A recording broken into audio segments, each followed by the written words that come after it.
Tin giải trí văn hóa xã hội xin kính chào quý vị và các bạn, có những tin chính sau. Nghệ sĩ ưu tú Vũ Luân làm mới, chuyện tình Hàn Mặc Tử, mang cải lương đến gần khán giả trẻ, Văn Toàn, chắc chắn không thể yêu Hòa Minzy. Nghệ sĩ ưu tú Vũ Luân làm mới, chuyện tình Hàn Mặc Tử, mang cải lương đến gần khán giả trẻ. Tối 31 tháng 5, tại nhà hát cải lương Trần Hữu Trang, thành phố Hồ Chí Minh, vở cải lương kinh điển chuyện tình Hàn Mặc Tử đã chính thức tái xuất sân khấu trong một diện mạo đầy mới mẻ, dưới sự dàn dựng của đạo diễn nghệ sĩ nhân dân Trần Ngọc Dầu.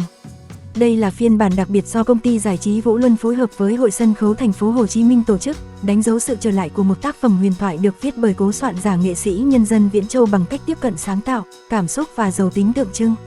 Thay vì đi theo lối kể tiểu sử truyền thống, lần tái dựng này chọn cách khai thác câu chuyện của thi sĩ Hàn Mặc Tử bằng ngôn ngữ sân khấu giàu chất thơ và biểu cảm. Trung tâm của vở diễn là nghệ sĩ ưu tú Vũ Luân trong vai Hàn Mặc Tử, một vai diễn đầy thử thách cả về ca và diễn. Với chất giọng nội lực, kỹ thuật ca vọng của điêu luyện cùng chiều sâu cảm xúc, Vũ Luân đã lột tả trọn vẹn hình ảnh người thi sĩ tài hoa nhưng đoàn mệnh, sống giữa những cơn đau thể xác và tâm hồn tan vỡ. Những đoạn vọng cổ trong vở do anh thể hiện đã khiến khán giả lặng người xúc động. Bên cạnh đó, vở diễn còn có sự góp mặt duyên dáng của danh hài Dũng Nhí và nghệ sĩ ưu tú Bảo Trí trong các vai phụ mang màu sắc hài hước, giúp tiết chế cảm xúc bi thương và tạo nên những khoảng lặng nhẹ nhàng, dí dỏm. Họ mang lại tiếng cười nhưng vẫn giữ được mạch cảm xúc chung của tác phẩm. Dàn diễn viên phụ cũng là điểm sáng góp phần tạo nên thành công cho vở diễn. Những cái tên như Võ Ngọc Quyền, Kim Luận, Nguyễn Văn Hợp, Bích Trâm, Biện Tuy, Thúy Loan, Kim Tuyết đều thể hiện vai trò của mình một cách trọn vẹn, mang đến không gian sân khấu hòa quyện giữa thơ, nhạc và tình yêu đậm chất cải lương truyền thống nhưng vẫn đủ mới mẻ để chạm đến cảm xúc của khán giả hiện đại. Chuyện tình Hàn Mặc Tử lần này không chỉ là một màn tái hiện nghệ thuật mà còn là lời khẳng định cải lương chưa bao giờ cũ, khi có những nghệ sĩ như nghệ sĩ ưu tú Vũ Luân luôn đau đáu làm mới, trân trọng và gìn giữ tinh hoa sân khấu dân tộc. Văn Toàn khẳng định không thể yêu Hòa Minzy, mối quan hệ chỉ là bạn thân.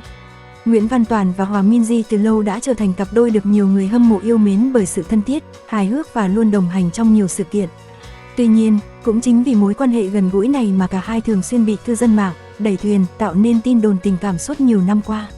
Trước những lời đồn đoán, mới đây, Văn Toàn chính thức lên tiếng phủ nhận khả năng tiến xa trong mối quan hệ với nữ ca sĩ Hòa Minzy. Tiền Đạo sinh năm 1996 khẳng định, chúng tôi là bạn bè thân thiết, nhưng chắc chắn không thể yêu nhau hay tiến tới chuyện tình cảm. Anh cũng nhấn mạnh rằng những suy đoán về việc yêu thầm hay đơn phương hoàn toàn không chính xác. Mọi người hay nói tôi không dám tiến tới hay yêu thầm cô ấy, nhưng thật ra không phải vậy, chúng tôi chỉ là bạn bè bình thường, Văn Toàn nói thêm. Tình bạn của Hòa Minzy và Văn Toàn bắt đầu cách đây khoảng 10 năm, khi Hòa Minzy còn chưa nổi tiếng.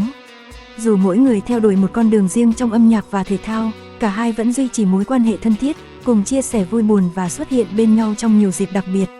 Văn Toàn thừa nhận ban đầu anh cảm thấy ngại ngùng khi bị gán ghép, từng từ chối xuất hiện cùng Hòa Minzy tại các sự kiện. Nhưng về sau, anh thấy điều đó không còn quan trọng, nếu điều đó khiến mọi người vui và mang lại năng lượng tích cực thì tôi không thấy phiền. Mới đây, câu chuyện Hòa Minzy đòi quà một chiếc túi xách đắt tiền cũng gây sốt mạng xã hội khi Văn Toàn vui vẻ đồng ý với lý do hài hước, cứ mua rồi trừ vào số tiền còn nợ tôi. Câu nói đậm chất hài hước này càng chứng minh sự thoải mái và thân thiết trong tình bạn giữa hai người. Dù không phải là một cặp đôi tình cảm, nhưng Văn Toàn và Hòa Minzy vẫn là minh chứng cho tình bạn khác giới đẹp đẽ, bền bỉ và đầy tôn trọng suốt nhiều năm.